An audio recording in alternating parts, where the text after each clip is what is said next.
But where the psychology of trust actually comes into play when it comes to referrals is not so much that I know you're amazing, but it's that we have a relationship. And I can trust you because we have a relationship. And it's not like I've gone 3 years without talking to you or hearing from you. Hey there, and welcome to the Roadmap to Referrals podcast, a show that proves you can generate referrals without asking or manipulation. I'm your host, Stacey Brown Randall. I'm a card-carrying member of the Business Failure Club. Have taught my Referrals Without Asking methodology and strategy to clients in more than 14 countries around the globe. And my mission is to help you unleash a referral explosion by leveraging the science of referrals and respecting your relationships.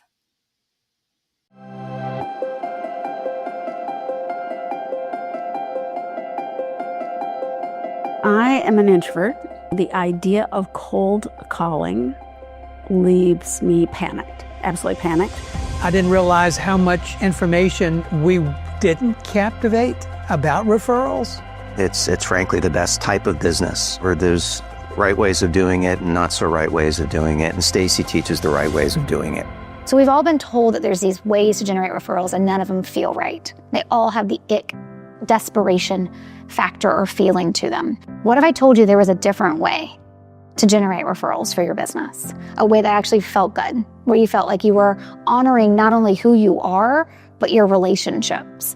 And that's what I teach. I teach people how to generate referrals naturally, but we have strategies and tactics and language and science behind ultimately what it looks like to generate referrals in someone's business.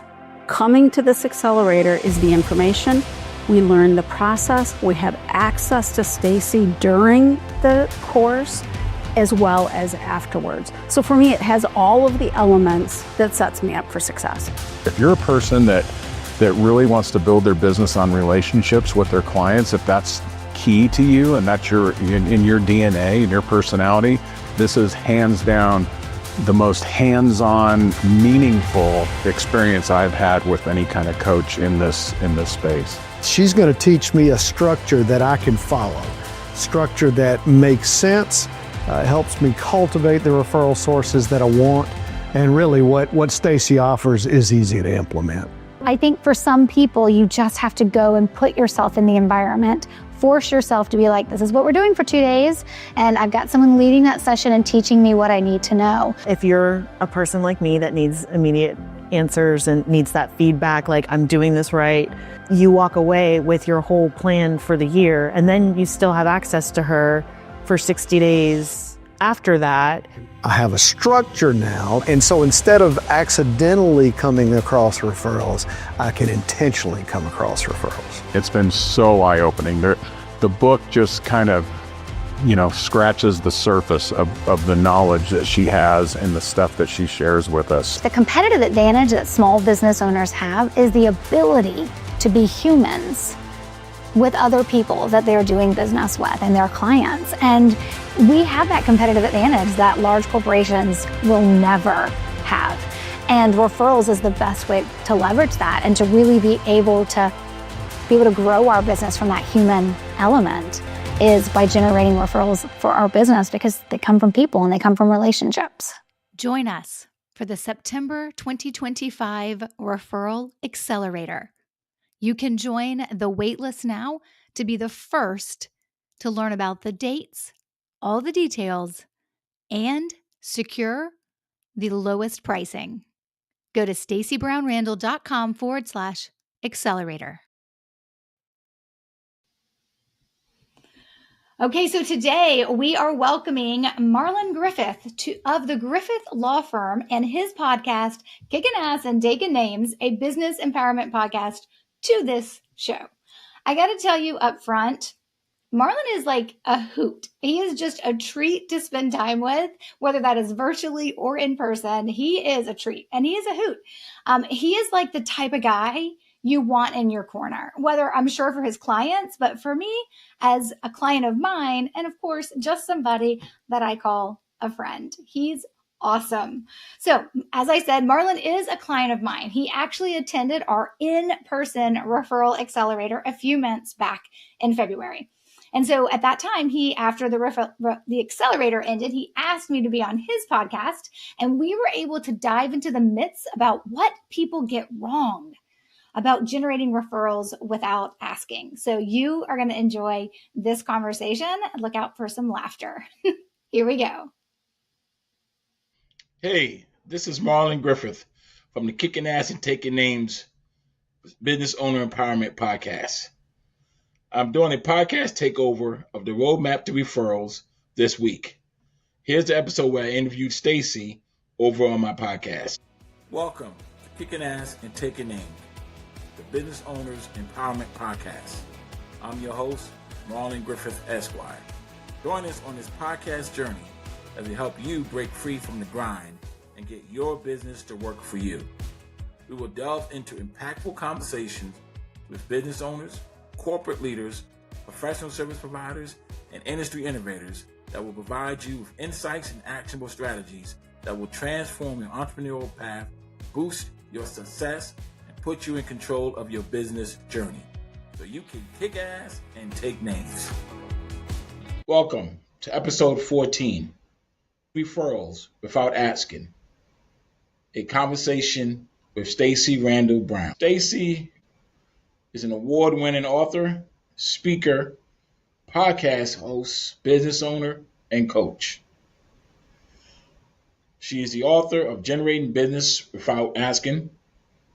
She's the host of Roadmap to Referrals podcast, and she's the owner of Build a Referral Business. I remember when I first got into private practice, and obviously I had to figure out how to get business. And I had a mentor who was a pretty well-known attorney in the DC area. He was a owner of a small law firm himself. And he and I went to lunch. So I asked him the obvious question from a, new private practice attorney. And I said, how do you get business? And his response to me was basically, I get lucky. I just know a lot of people. And I remember thinking at lunch, it has to be more, right? You're gonna share more. And I realized there was no more to share. He basically knew a lot of people, had been an attorney in the DC area for a very long time, and basically this is how he got business from people who knew him or he knew. So that set me on my journey to get to know a lot of people. And in doing that, I then had drinks with another person of influence that I knew, not a lawyer, someone in the business world. And we met at we met at the country club, and he agreed to have a drink with me. And when we met, we were talking and chit-chatting for a while. And then he finally said to me, he said, what do you want, Marlon?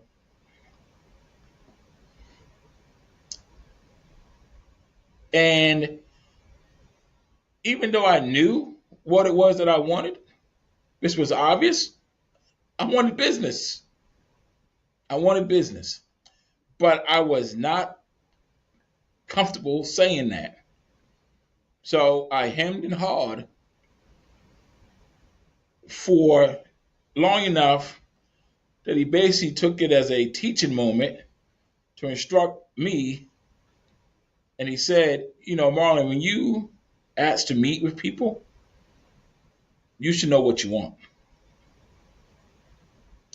And I took that, and I knew what I wanted, but I just wasn't able to say it.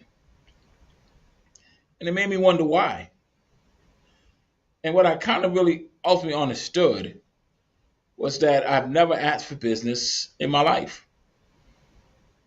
I just did the work. People knew about it. People call you. I'm not a salesperson. I don't promote. That's not what I do. And it's more importantly, not anything that I'm comfortable in doing.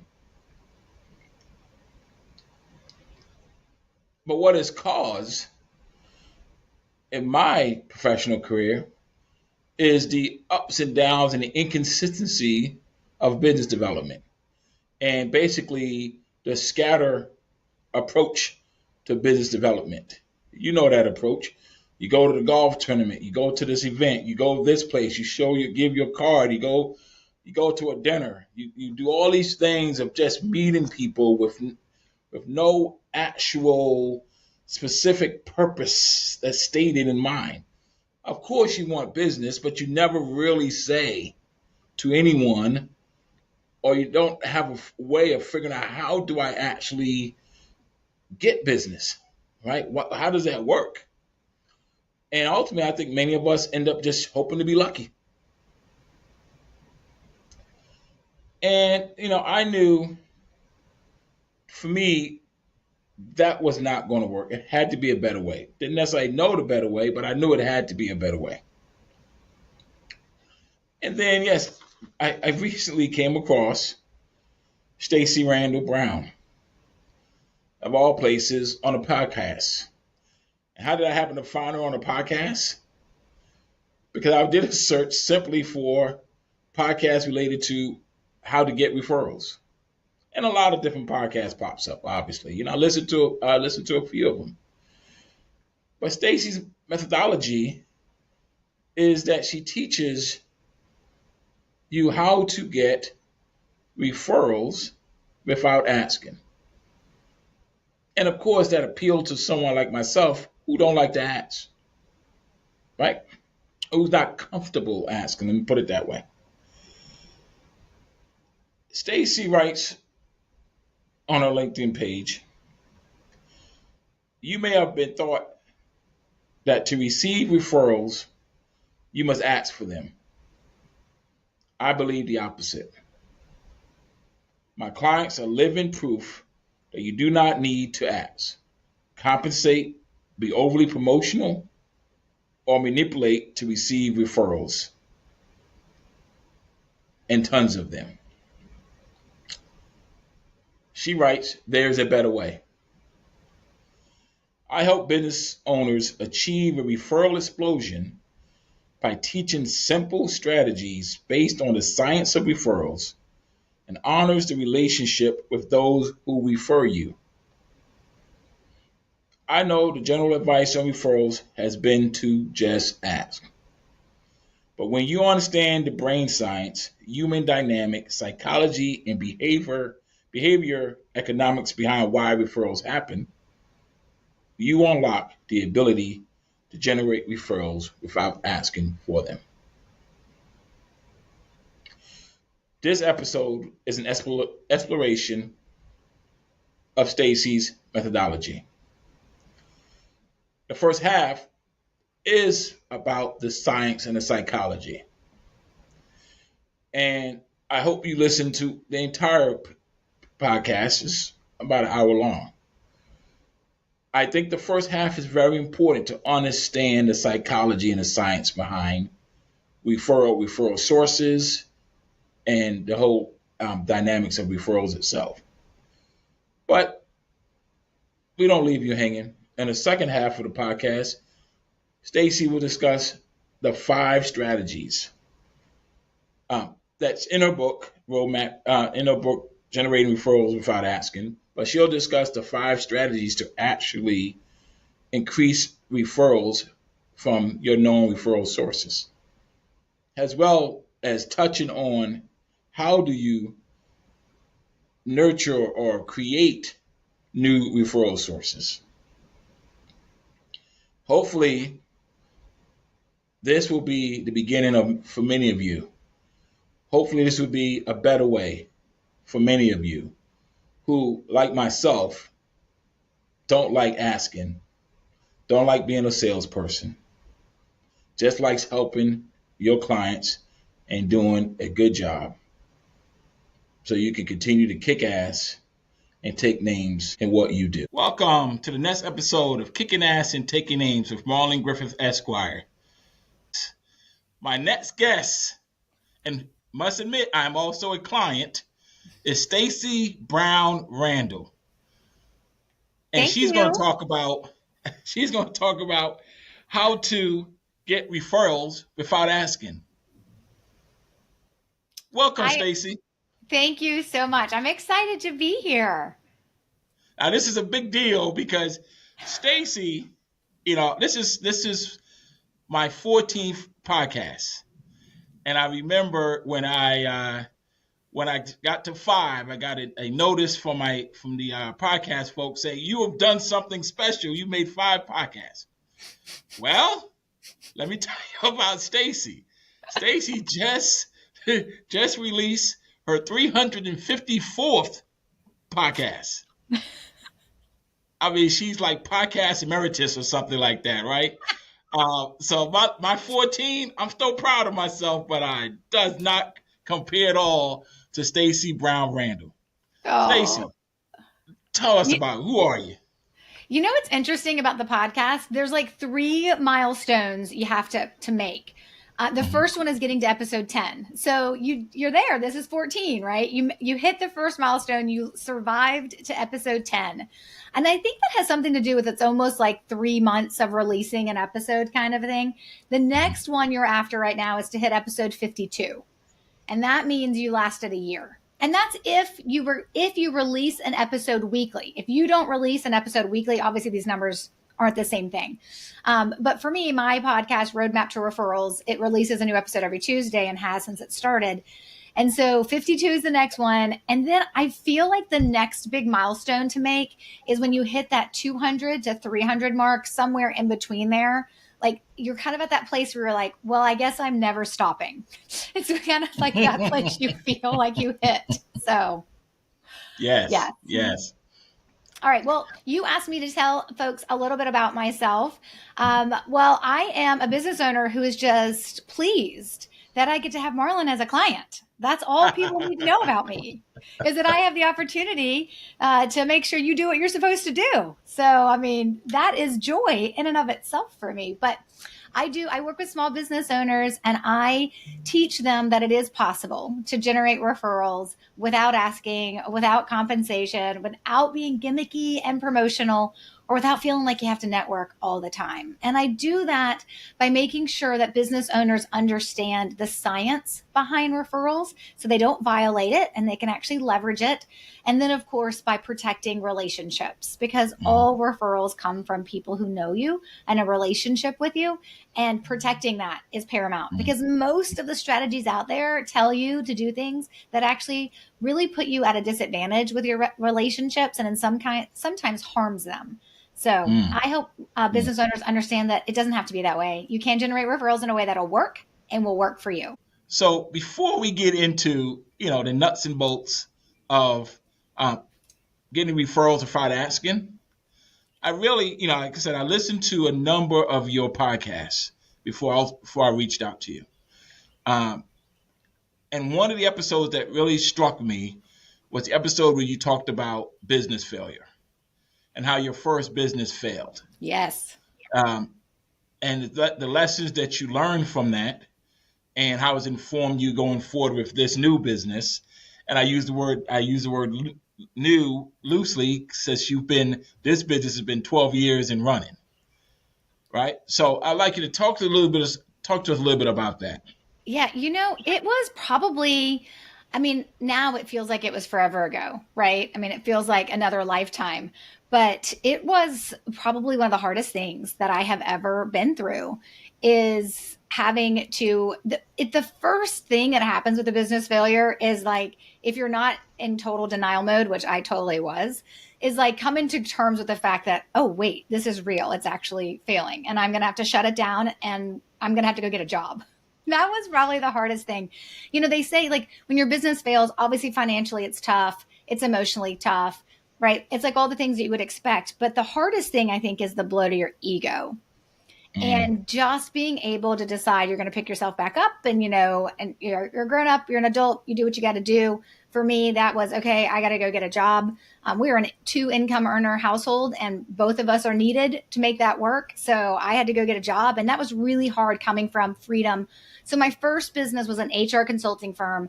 It made it to just past the 4-year mark, but did not make it to that elusive 5-year mark. 85% of small businesses will fail before they hit the 5-year mark. Mm-hmm. And I am a part of that club. I am a part of the 85% small business failure club. And so it was just over 4 years. It failed. I had to go back to corporate America. I mean, I had to get suits and wear heels, like the whole thing, right? And then I had to go work for somebody. And that was really hard. But I was always looking for that escape route. I was always like, what is going to get me out of here? I know I'm meant to be an entrepreneur. One business failure and not trying again is not what's going to be a part of my obituary. So I got certified as a business coach, productivity and business coach when I was in corporate America. And that became my escape route. But what was most beneficial to me was taking the time. And I didn't take the time like in the first couple of months, but about a year after my business failed, while I was still in corporate America, is really taking stock of why. Like, why did this happen? Like, why I do great work. My clients loved me. Why wasn't my business successful? And it really came down to understanding a few key things for me. And I think everyone's business journey is a little bit different. But the first one that I learned, which I think has been, I would say, most impactful to the business I have today from the very beginning, is that you've got to touch business development every day. And you've got to be open and willing to figuring out what that looks like for you. And it's not just touching business development, which I don't mean like every single day, but you're doing something weekly. You're not getting away without doing something like once a quarter, but you're focused on that, weekly or monthly. And it really does come down to doing the things that you'll do. And not only that, that will work. So for me, there's a lot of things you can do to grow a business. There's a lot of things I don't want to do. And that was a big one for me. The other big lesson I learned from my business failure was how critical it was to protect my mindset. And I would say, as this business I'm in now is hitting the 12-year mark later this year, that's even more important than I think anything else that I learned in my business failure. I feel like it's come full circle of how important it is to continually work on your mindset. And I've probably been on that journey for about the last 4 years. Like, always knew it early on. But really, I think as I've matured as a business owner, that has been a main point for me, is like focusing on my mindset and what I believe and what I allow to go into my head and take root into my heart, and really focused on what's possible and what's possible for what I want. So there's a lot of lessons learned. There's a lot of like things that you understand and see differently when you've been through a business failure. But I wouldn't change it for anything, no matter how painful it was. I wouldn't change it. But it definitely taught me some very hard lessons. I could have preferred maybe not to learn all of them, but it is what it is. Right. No doubt. I think it says a lot about a person who's trying to help people better their business, to not always act like they had it all figured out and just, particularly when you're in a coaching field, more or less. I got it all figured out. I knew how to do it. This is my, this is my, no impediments to my success. I never stepped back. I always kept going. Those things can be very, when you hear people talk like that, it can sometimes make you feel like, what the hell am I doing wrong? Because I had a tough quarter, or I had a tough month, or maybe even had a tough year. And these people just keep growing 100%, over 100% all the time, right? So now you are an author, as well. So let's. I want to get to this referrals without asking, and you kind of mentioned it earlier, but what struck me about what you're doing, that you actually believe that it's more science. It's a science to referrals, right? I think you just briefly just mentioned that. First, tell me about what is the science? What are you talking about when there's a science to get referrals? Yeah, I think that for the longest time, people looked at referrals as just one more marketing strategy or just one more prospecting strategy to bring in business. And above all of the different sales strategies, whether it's marketing or prospecting activities that you can do, there isn't one that I think is more, the way that I look at it is I just think referrals is the one because it's reliant on somebody else being willing to put their reputation on the line to send a client to you, that there's just a lot more happening there from a psychology perspective and what's going on in their brain and what they're thinking and like the relationship you have with them. I think when you understand, like it's not like running an ad. Right? Running an ad, you're trying to get the attention of that prospect. Going to a networking event, you're hoping to get the attention of that prospect who's going to see you, see your name tag and be like, I need to hire you, right? Like there's this, most of what we do in sales and marketing is talking to the prospect or trying to get the prospect's attention. But when it comes to referrals, the person you're talking to, the person's attention, right, that you're trying to be able to hold is never the prospect. It's a person, which I call the referral source, but it's a person who knows the prospect. So there is like a gatekeeper, right? There is like, and not a gatekeeper because that's a terrible word, but there's like a person in front of the prospect. And so when you understand that, you start realizing, oh, well, then it's not like running an ad and it's not like sending a newsletter and it's not like giving a sales pitch. That isn't what's going to actually get someone to think to refer me because they're not buying me themselves. They don't need sales language. They need a relationship. Well, then once you look at it that way, you're like, right, they need a relationship. And so that forces you to unpack, well, what actually is happening here? And when I started to dig into why my strategies were working, so I will tell you this was like, the strategy started working and I was like, why are they working? This is amazing, but why are they working? And then I started to dig into the science behind them. And there's three main parts that always bubbled up. The first one is like what's going on in the brain of the person who's referring you. So your referral source. So there's something happening in the brain when they make the decision to refer you. And that is actually what scientists call the happiness trifecta. When we do something that feels good, we have chemicals in our brain that is released that kind of regulates that feel good feeling, right? And when I am making the decision to help you, Marlon, by referring you to somebody else, right? In the moment that I'm like, wait, you have a problem? I can help you solve that. Like I can't solve it myself, but I know who can. That lights up. Okay, it doesn't actually work like that in the brain, but it's how I talk about it. That lights up and triggers our happiness trifecta because it's feeling good to help somebody. And who I'm helping is you who has a problem. So you have to understand that from what's going on in your referral sources, the person referring to you, what's going on in their brain is them feeling good because they're not helping you. They're helping somebody else who has a problem by connecting them and referring them to you. So that happiness trifecta of what's going on in the brain of the referral source is really important. It's why it's so important for people like you and me who want more referrals to understand and know your place. You're not the most important person when a referral is happening. Yes, you get a new client and that will always feel amazing, but you're not the most important person. The referral source is, then the prospect, then you. You're like the third most important person of three people, right? So you're still important. But it's understanding that and putting that in its proper place and positioning yourself and acting from that place and understanding, hey, when I get a referral, it may be amazing for me, but it's the referral source helping someone else. And I have to understand that. So that's the brain science. The second piece is the piece most people understand when it comes to referrals, which is the trust factor, right? The psychology of trust. But what people think really builds that trust is that people believe that trust is built, right, from you knowing how amazing I am and you knowing all the awards I've won and you knowing all the things that I've done that makes me so awesome and how I help my clients and all the things. And the truth is, like, yeah, it's important for me to know what you do. Like I need to know, right, you're an attorney, not a dentist. That is actually kind of important on some level, of course. But my willingness to refer to you isn't because I think you're amazing at what you do. That's actually like what I expect, right? I expect if you've been in business for any length of time, you probably know what you're doing. Until you lose my trust, it's just already there.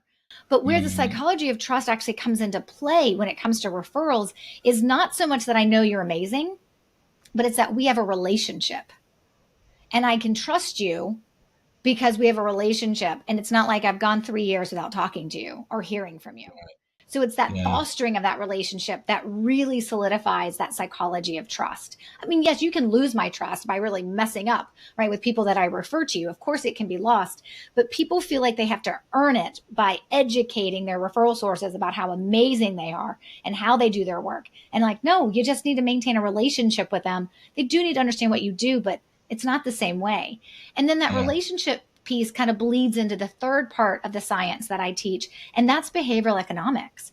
How you're going to maintain that relationship with me should be based on the things that are actually going to have me remember you, right? Trigger you in my brain from a subconscious perspective when I see an opportunity to refer to you. And so how you maintain that relationship with me, we look at the framework or the pieces of behavioral economics like variety. Right? Like you can't just take me to coffee every month and think that's going to generate referrals. Actually, I don't know anybody who has time to go to coffee every month with the same people over and over and over again. I guess maybe not very busy people, right? Like that's not me and you. And most business owners don't fall into that category. But there's got to be variety. There's got to be a surprise and a delight factor to it. There's got to be, I didn't see that coming. And my gosh, Marlon really cares. Right? You've got to show up differently. You've got to impact how they feel about you. Because once you impact how your referral sources feel about you, then you've earned the right to direct how they think about you.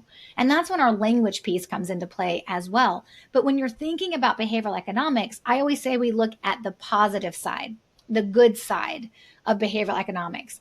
There are lots of people out there that will teach you how to leverage and take advantage of the negative side of behavioral economics. Specifically, one is reciprocity. Right. So we've all heard, hey, you're having a meeting with a client and they're like, this is amazing, Marlon, you are incredible. Thank you so much for your help.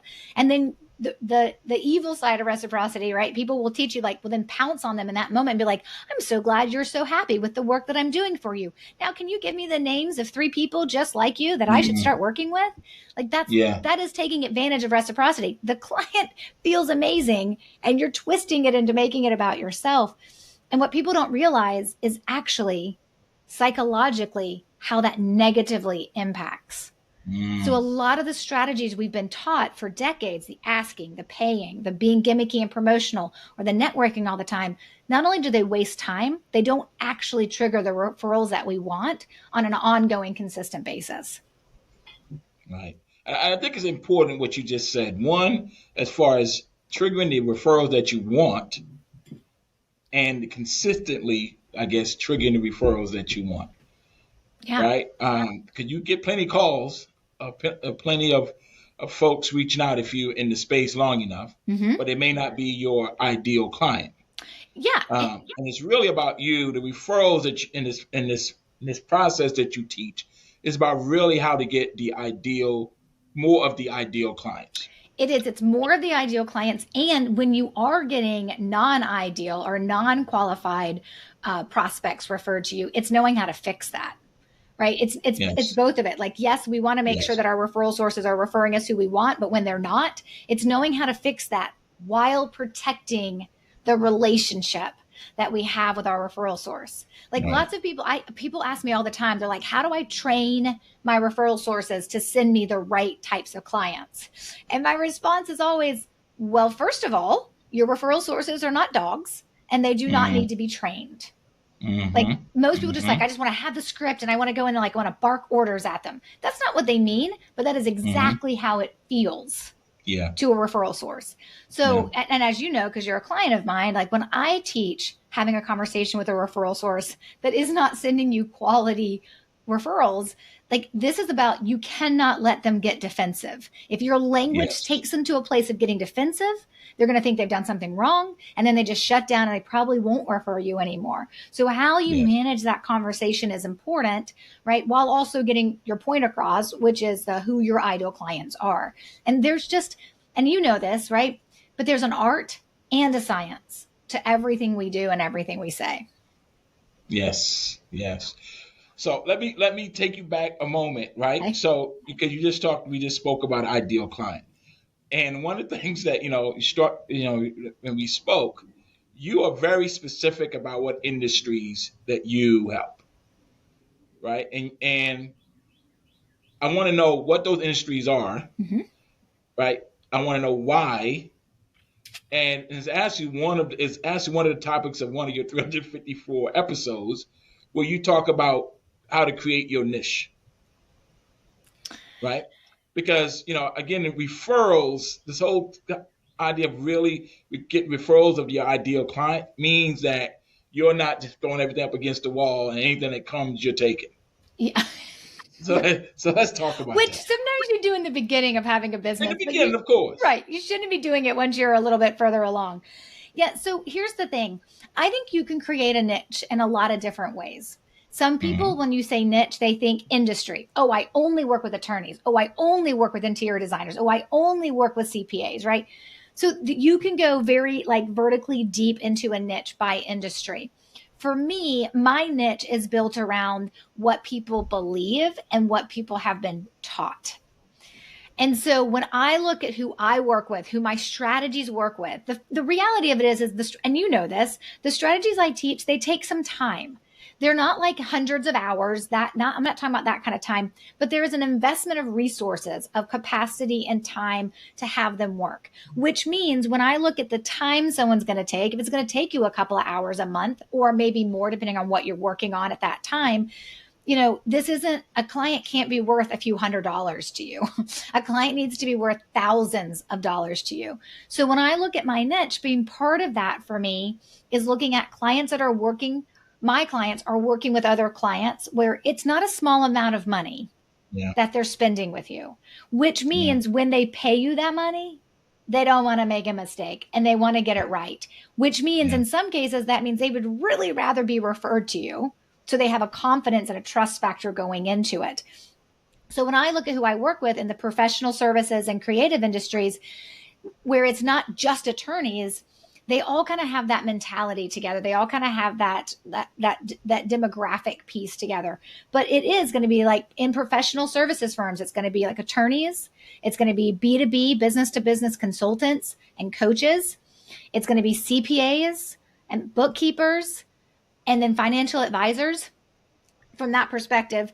And then really understanding what they have in common, as well as when I work with folks in more of my creative industries. Creative industries are like my interior designers and my architects, right? And then I also work with real estate agents. So most people would be like, wait, that's like 7 people and that's not a niche. Like by definition, that's not supposed to be a niche. But here's what they have in common. Other than the fact that it costs money to work with them and their clients should be coming through referrals, right? That's one piece of it. The other piece of it is that when you look at my attorneys, my CPAs, my bookkeepers, my consultants, my interior designers, and my architects, they become a business owner because they're excellent at what they do. And there's typically alphabet soup after their name, or it takes additional certification and schooling to get to where they are. They want to be seen as the expert, which means they don't want to be feeling like they're peddling for business at the end of the day. Right. But I'm an amazing attorney. So I become a business owner that has a law firm. I'm an amazing interior designer. So I become a business owner that does interior design. At that moment, you've got to learn how to sell. And that is not necessarily something they teach you at law school or an interior design school or your certification program you go through to become a consultant or whatever. Right. So at that point, you want to learn how to sell in a way that's going to feel normal. And Referrals Without Asking will feel normal and won't have that ick factor. Right. On the flip side of that, when I look at my real estate agents in particular and my financial advisors, those two poor industries have been over-taught how to sell, over-taught how to generate referrals. And they've been told you got to ask or pay or be gimmicky. And they're like, that is not how I want to show up in the marketplace. I want to show up more in a professional expert level. So I sound like Referrals Without Asking is like a breath of fresh air. Yes. They're like, yes. So I think how you define niche and the importance of it is really critical. But it is one of the things, let's be honest. I say to anybody, I teach business owners how to get referrals without asking. Everybody in the room raises their hand and is like, I want that. But I don't work in certain industries. I don't work in home services, right? I don't work with highly transactional type of businesses. I don't work with retail or hospitality or medical. I don't work with like e-commerce and online businesses or SaaS-based businesses. Right. Because what they're looking for, my strategies aren't going to fulfill. the same way it will for the folks I do work with. I mean, I'm sure people in the professional field is on, what we call they're probably part of some type of networking group. They're part of a chamber of commerce. They play at golf tournaments. They do all those things. And then they all have their business card. They give their business card to someone. And that's kind of either you learn that or that's kind of the practice of how things are done. What you say, many of us don't like, we see referral, asking for referrals or asking for business as like an always hustling salesperson, right? And I know my reaction to a salesperson. Like, I always feel like a salesperson is someone trying to sell me something I don't need. I'm be honest with you, right? Or trying to get me to pay more for something that I do want. Right. That's just, and I imagine that many people share that same view. So that's really been, my issue. I'm not a salesperson. Just, go and, I do a good job and see how I do a good job and just find me, I guess. And that clearly does not really work for consistency.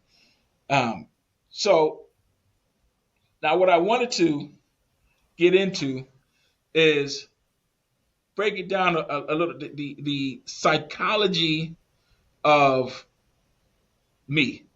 Oh. Right? Meaning not me, how long do we not have? necessarily Marlon, but the psychology of the clients who come to you. Okay. What is driving them to you? I think that at the end of the day, okay, so here's the thing. I think there's what I like to call, there's like the surface stuff you can see, and then there's all the things we think and feel but don't speak. So it's like the tip of the iceberg versus everything below it. I think when people talk about referrals at a very general level, it kind of gets grouped into sales and business development and marketing, right? So there's this idea that referrals is a piece of that. And I just got to apply some marketing strategies because it's all marketing, it's all sales or whatever, right?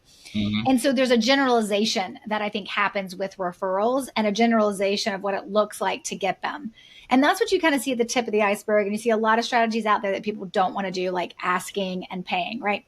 But when you get below the iceberg, what I have found with my clients, what they're ultimately after as you kind of get down is, number one, they want referrals. Like, nobody comes to me and was like, I want to learn your strategies, but I don't care if I get any referrals. Like, that's not like, right. There is a metric that drives people but it's not the number of referrals. It's what referrals says to them about their business. And what referrals say to people about their business is, number one, I deliver quality and people need me. Right. Number two, it says that I don't have to go out and feel like the always hustling salesperson, constantly networking. That business, I can attract business to me. Right. It's like the pulling of it in versus the pushing for it and trying to go out there and getting it. Right. And so it's the idea that when people come to me, yes, they want more referrals. But what they're really after is what more referrals says to them about their business and how they get to feel and then how their business grows. I don't have anybody that I've ever worked with that isn't tracking the numbers. And you know this, Marlon, because we have a dashboard, we track everything. It matters. We have to know what's happening. We have to know it's working. But ultimately what I find is when I talk to people about the success they've had with me and they talk about the numbers first, right? They're like, okay, I got these referrals. It was great. I had this, I doubled my goal or whatever. It was awesome. Then they talk about what it means to them. And it means that you get to have this level of this unshakable business confidence that no matter what's going on in the marketplace, no matter what's going on in the economy, no matter what's going on in your local region or your national area, that you have a strategy that is based on relationships that aren't going away like an algorithm. And so it gives you this unshakable confidence to know that your business can survive things. That doesn't mean you're guaranteed X number of referrals every single month, but it does mean when you're generating referrals consistently and you're getting what you're looking for, it allows you to have some confidence in your business that you just, it's hard to get any other way because you don't know when the spigot's going to turn off from the Facebook ad, right? Or you can't go to a networking event for a couple of months. What does that mean? That you don't have to worry about. And so I think that's an important piece for people to understand. When someone comes to me and they're like, I want more referrals, I know, oh, it's so much more than that. Yes, we've got to get you more referrals or you're not going to think this was valuable. Sure. But I know what that more referrals actually means to you. And it means having a system you can count on, having a system that you can trust.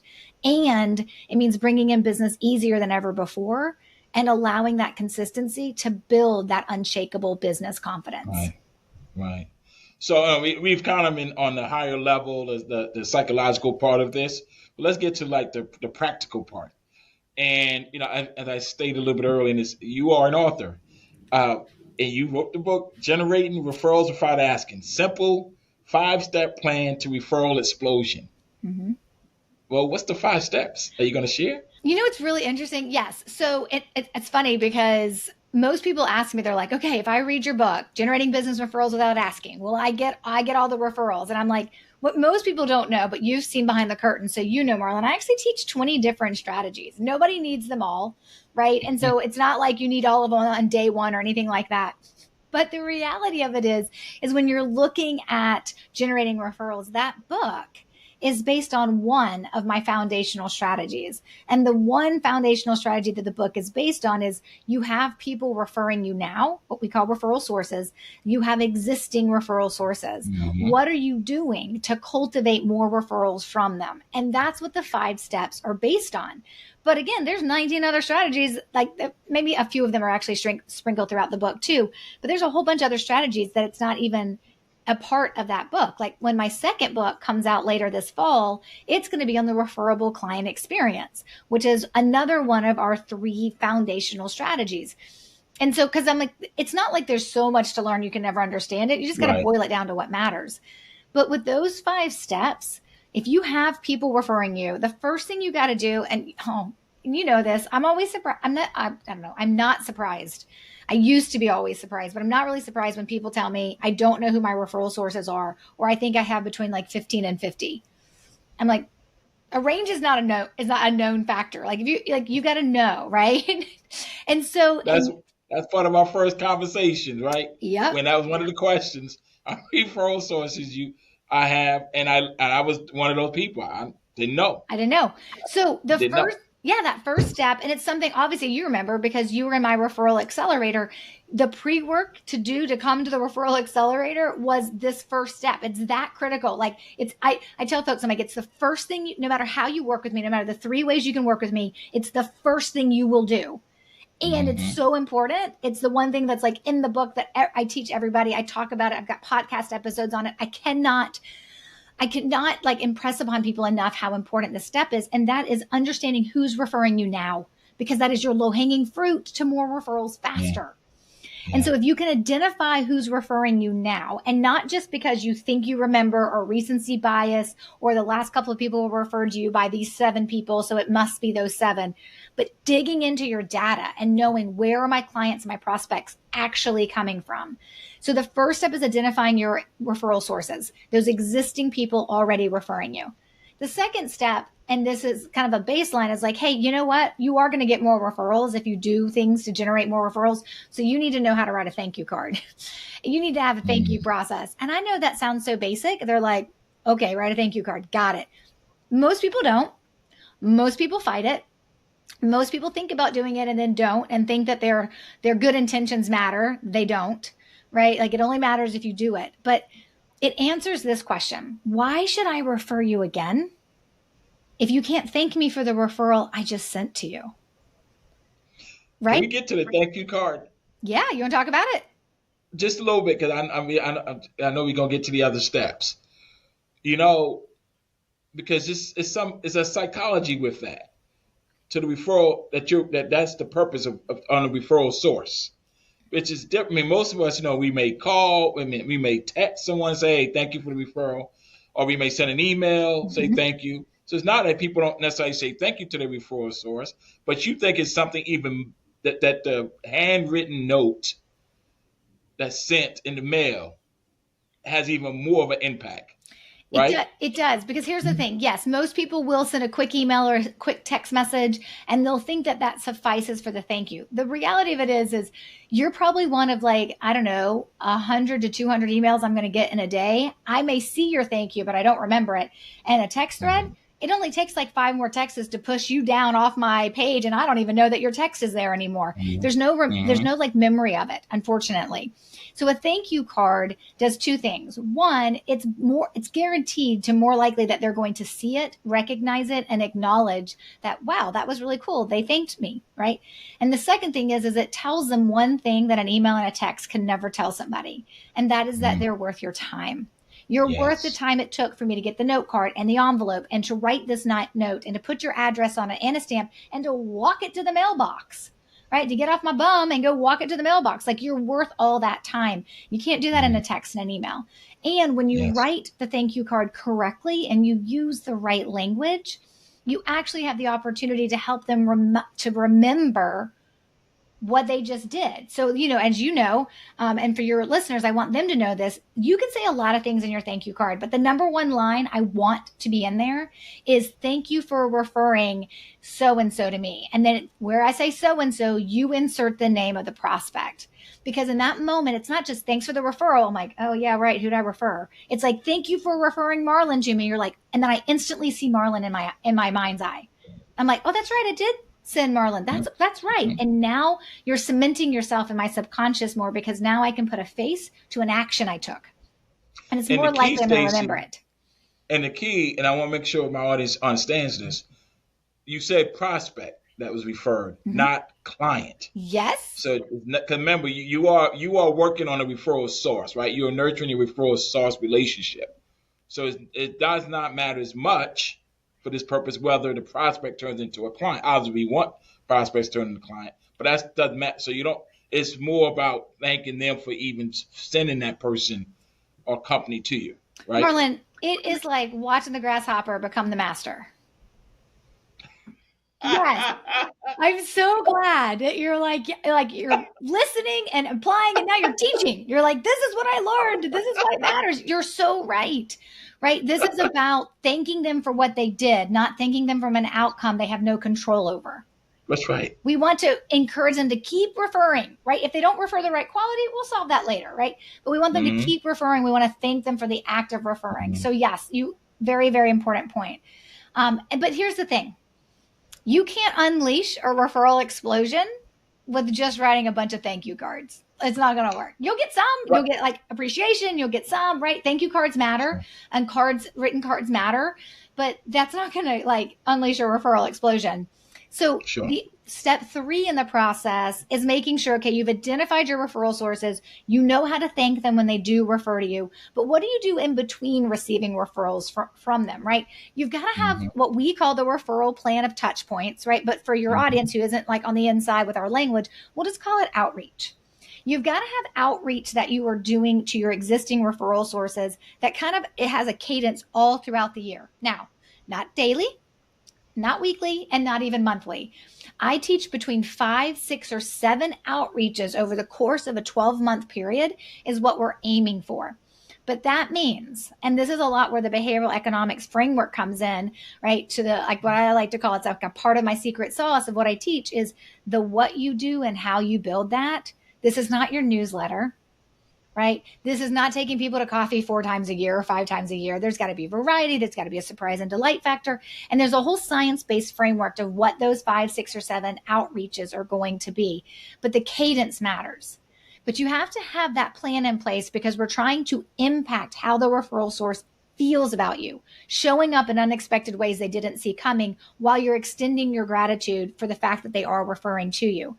But that outreach, with that surprise and delight factor and being awesome, gives us the opportunity to do step 4, which is to deliver on the language. It's the what we say. And as you know, Marlon, that really is my secret sauce. Like if the outreach plan, those 5 to 7 outreaches is the meat and potatoes of a meal, the language is the special sauce that makes it taste good, makes that meal taste good, and makes it work. And so that's the piece I think people overlook. It's like, it's not just doing some nice things. It's what we get to say while we're doing those nice things. Because if I can impact how you feel about me, if you're my referral source, and if I can impact how you feel about me, I then earn the right to direct how you think about me, but doing it in a way that protects our relationships and puts the relationship first, not the outcome I want, which is more referrals. So there is definitely an art to what the language looks like. And then when you're thinking about all that, it's just step 5 is like, okay, you know who your referral sources are. You know how to thank them. You have a plan to put into place, outreaches throughout the year. You're going to have the right language that you're going to use within those outreaches, where we're all very, very busy business owners. So you better be able to process-itize it, which I recognize is not a word. It's just one I use, right? It's like taking this thing you built and creating it as a workflow or a process within your business. Because if you are supposed to do 6 outreaches a year, and then all of a sudden you forget to do a couple over 6 months, you're not delivering on that referral source experience that we want for them ultimately. Right. Because there's touch points, and the way that you teach this, is that you put this on your calendar. Yes. Yes, it's like everything else in your life. If you calendar your children's soccer game, basketball game, baseball game, the vacations, you calendar this. Yep. Right. So it's not just left up to, I have a busy week, or this week I got some free time. It's that tickler that tells you, this is what I need to do, and this is who I need to do it for. Yeah. And I think once it's on our calendar, right, we're more likely to recognize it. And then also sometimes it's about putting it into whatever your workflows, like database, project management software is too, so that you can get reminders that it's coming. In addition. So let's talk about that. Right. Right. It's just that, in my prior podcast, we talked about CRMs, and that's what you're talking about.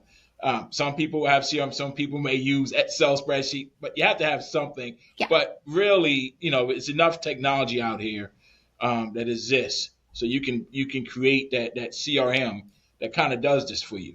That kind of helps you, with the flow and everything else. Yeah, and I would say, I think every business needs a CRM on some level, even if your CRM is an Excel spreadsheet, right? You need to be tracking everything that's happening in your business with your prospects and clients and things. But sometimes I find with folks that it's actually more helpful if they have a project management software as well, which a lot of CRMs have that now built in. It wasn't this way 10 years ago, but a lot of CRMs have the project management software built in. And in some cases, you may need a standalone separate project management software, just so that you can remember that sometimes, depending on what you're doing as part of your outreach, there may be some steps involved. And those steps involved may be very simple, I need to order cards, right? That's what I got to do. Or maybe you're doing an event or whatever it is, right? Maybe I'm sending a gift, right? There's a variety of things that you can choose from. Sure. But the idea there is making sure that it happens. So I always tell folks, I'm software agnostic.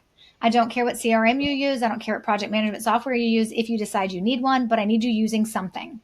And at a minimum, I need you putting things in your calendar. Right. So, I didn't warn you about this question. Oh boy, these are the best. Well, this is something that I've been personally experiencing since I got a little bit more active on social media with postings and so.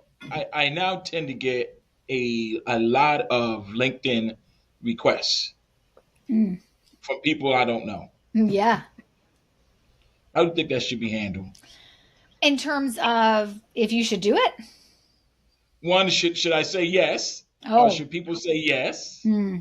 That's one. Okay. And then how does that eventually play into, increasing your referral network? Yeah. So here's the first thing. I think every business owner has to make a decision for themselves as to what they're going to tolerate in their business. I think the newer you are in business, you tolerate a lot more because you just don't know and don't have the discernment to figure out where opportunities may be hiding and versus where it's not. I think the longer you're in business, you realize that your time is way more precious than anything else. So when somebody reaches out to me, and so here's the thing I always kind of look at when people reach out to me to connect on, let's just use LinkedIn as our example. Because really on like Instagram, you're not asking to follow me. You can just follow me, right? Now, granted, on LinkedIn, you can follow me too, but if you actually want to connect, you've got to ask my permission. Sure. Mm-hmm. If you reach out to connect with me and I don't know who you are, and you don't give me a note as to why you want to connect, I'm probably going to ignore it because I don't know you, right? And some people want to connect because they then want to be able to check out who your connections are. And I'm not interested in you going through my network for yourself, right? So the second thing is when people do send a note or they send an in-mail message, you can tell the pitch is from a mile away. You can tell the people who reach out and you're like, oh, a pitch is coming. I don't mind when people reach out to me and they're like, hey, I just want to connect. I just want to make sure that your stuff gets into my feed and I can see it. Great. Right. Or, hey, I just listened to your podcast, or I'm listening to your book. I'd love to, even if they're one day down the road, they're planning on pitching me, like, that's fine. But you got to extend value before you're going to get my attention. So, but when people reach out to me that I don't know, and then they pitch me immediately, they're always dropped. Like, they're always not happening.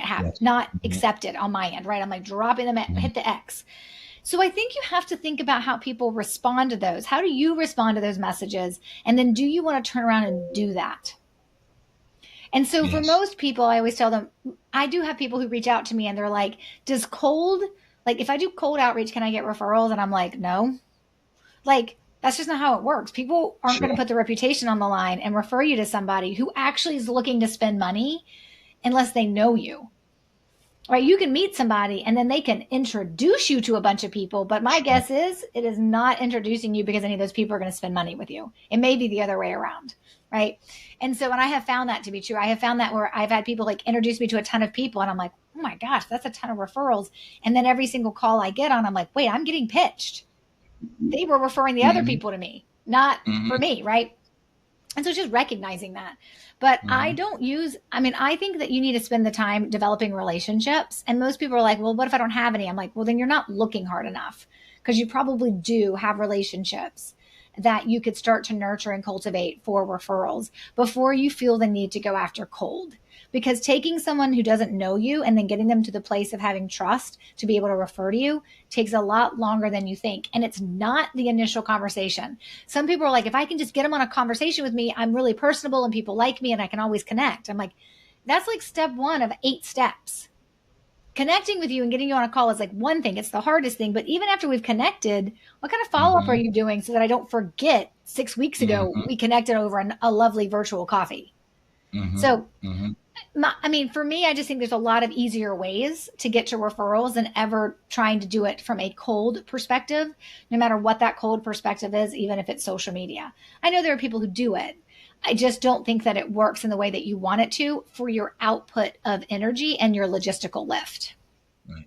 So let's be clear. You teach strategies that also help us, create referrals from people we already know, but who may not have referred business to us as of yet. Yes, but it's both. And there's some distinction, obviously, between those who have referred business and those who but have not. Right. Can you get a little bit? I don't want you to give away the store, obviously.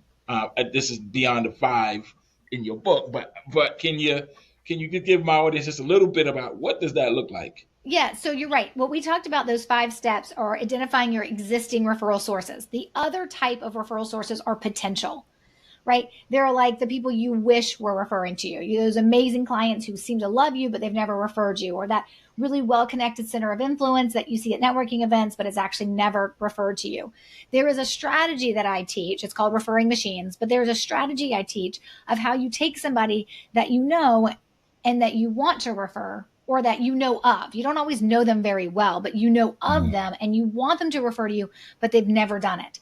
That strategy is different from the 5 steps we just went through for existing referral sources, because it's easier with those folks if they've referred you before.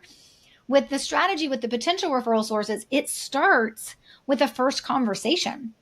It starts with the ability to connect over virtually or in person to establish the beginning of a relationship.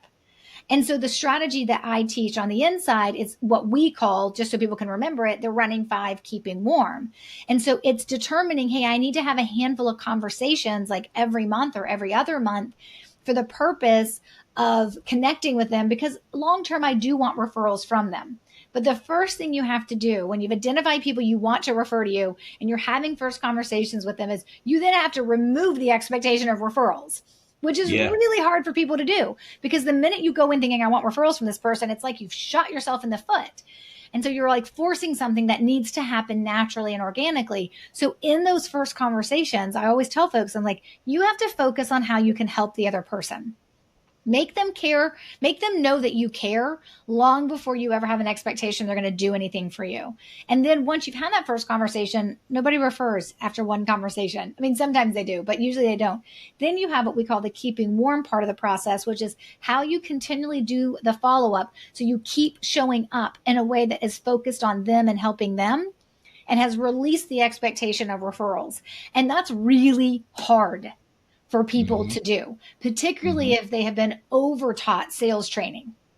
They're taught to like address what I want and tell you what I want and see if you can give it to me. Like this is the complete opposite of that. It's like if asking people to start referring you is like going in the front door like a bull in the china shop. We're like, we're going to tiptoe in the side door. We're going to stay as far away from that front door as we can. We're going to tiptoe in the side door. And we really want people to understand that we are capable of caring about them first and helping them first. And then obviously you're going to learn the language to plant referral seeds so that it starts percolating in their mind to refer you. But that is not the focal point. The focal point is helping others, because eventually it does come back around to help us. Yeah. And I do want people to understand and you're not criticizing the sales aspect of things. It's really that referrals, the key part is, unlike sales, you are trying to close the prospect. There's a prospect is your target, right? It's the future client is your target. Referrals is not the client. Right. You're not targeting the client. That's why these strategies are not strategies you use necessarily. I mean, you can use some of them for clients, right? For future clients. These are strategies you use for referral sources. I just want to make sure people kind of get that distinction and understand that. Yeah, it's funny that you mentioned that, because people will say to me, okay, so I can't ask for referrals. And they're like, and then they apply that to things I never said. They'll be like, so then I don't ask for the prospect to work with me. I'm like, no, you need to know how to ask the prospect to become a client. Or I'll hear them say, okay, so I'm not asking for referrals. I'm also not asking for testimonials and reviews from my clients. And I'm like, no. You should be asking for testimonials and review. Yeah.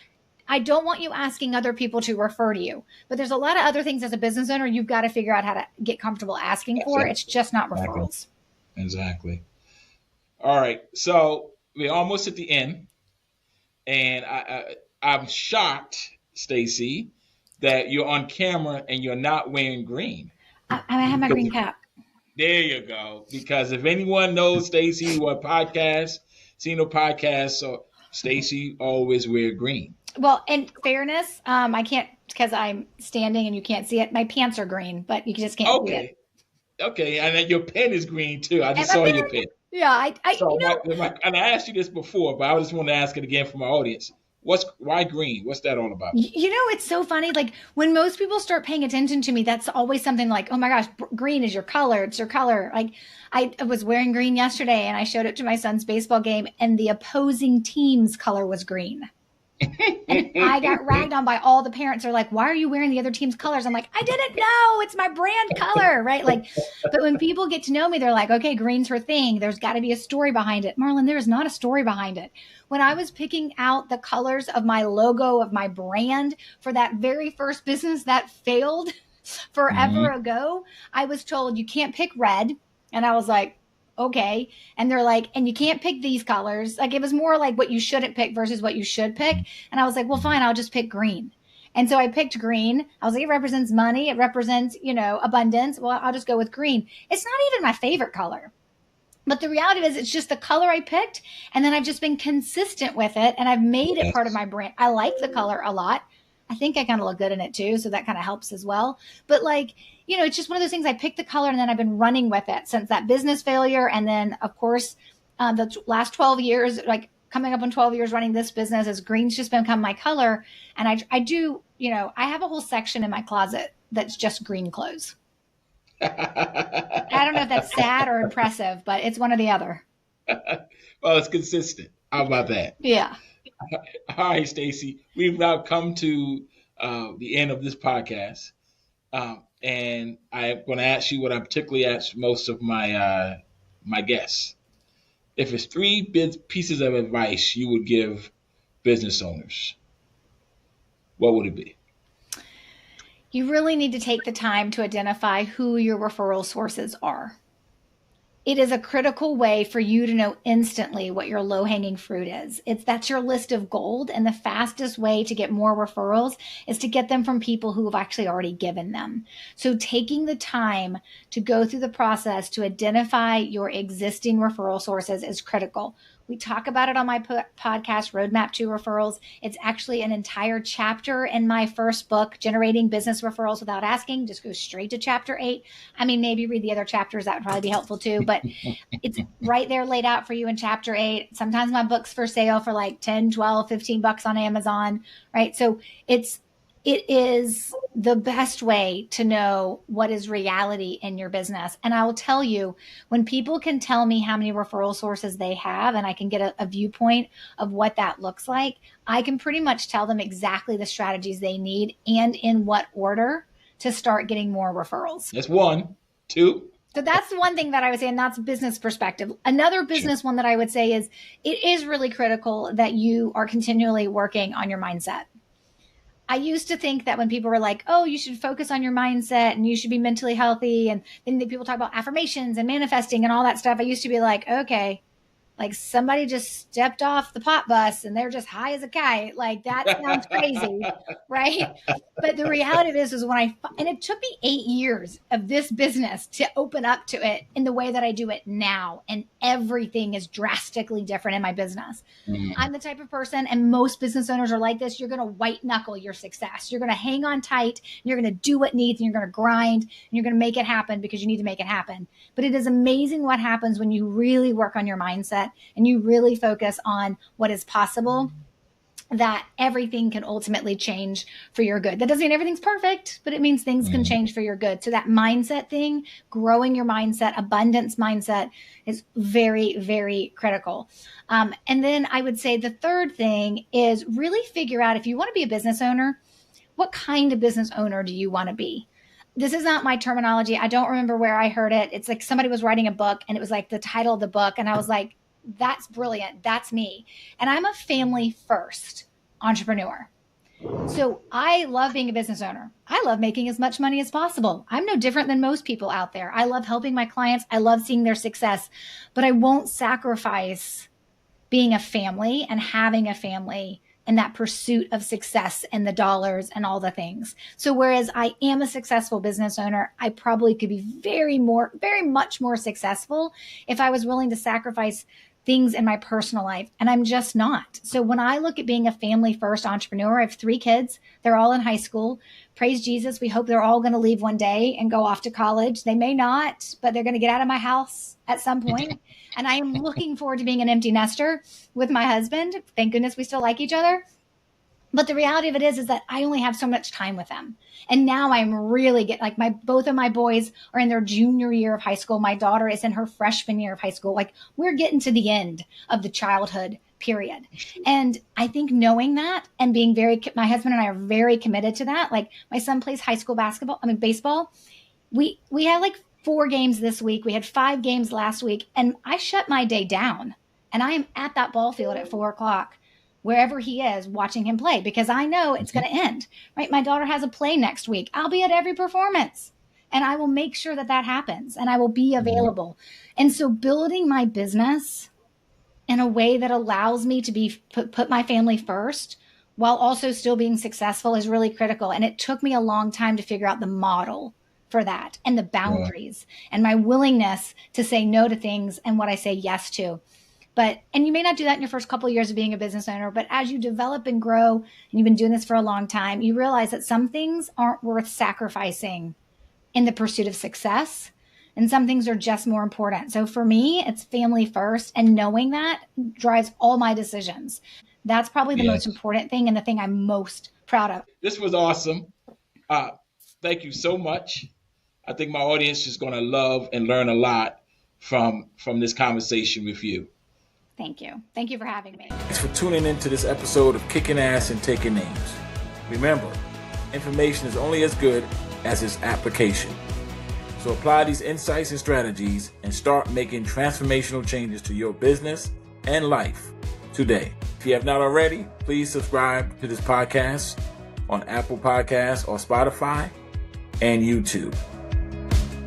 Keep kicking ass and taking names. Thanks for joining me on my podcast Takeover on the Roadmap to Referrals podcast. I hope you visit my podcast, Kicking Ass and Taking Names, Business Owner Empowerment Podcast, and connect with me on all social media channels. All the links to connect with me can be found below on this video or on the show notes page for this episode. Now, back to Stacey. Well, I hope you enjoyed this episode with Marlon and I. And please don't forget to show our guest podcast host some love by checking them out on the links that are either on the show notes page for this episode, staceybrownrandall.com/369. Or of course, his links are also available if you're watching this on YouTube below the video. So please check out their podcast and more information on their business and show them a little bit of love. All right, we are back with another great episode next week, created with you and your needs in mind. Until then, you know what to do, my friend. Take control of your referrals and build a referable business. Bye for now.